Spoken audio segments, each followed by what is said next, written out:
A Brush with Death: How a Friendly Fire Incident Changed the Course of American History.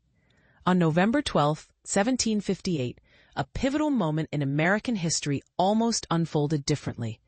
A 26-year-old George Washington, fighting for the British during the French and Indian War, narrowly escaped death in a friendly fire incident.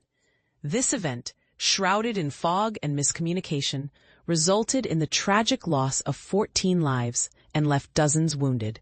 The battlefield, forgotten for years, was rediscovered near Fort Ligonier, where archaeologists unearthed a treasure trove of artifacts, including bullets, buttons, buckles, and a French watch key.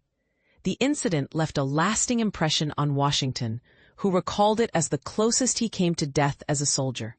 It also influenced his military leadership, as he later became the commander-in-chief of the Continental Army. This little-known event, says archaeologist Jonathan Burns, played a crucial role in shaping Washington's military career.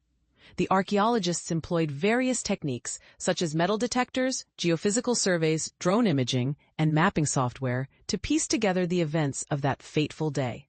Their meticulous work has brought this historical incident back to life, offering a unique glimpse into the challenges faced by soldiers during the French and Indian War. This story, published in the November-December 2025 issue of Archaeology magazine, highlights the often overlooked personal stories behind historical events. It serves as a reminder that even small incidents can have profound impacts on the course of history, shaping the lives of individuals and the trajectory of nations.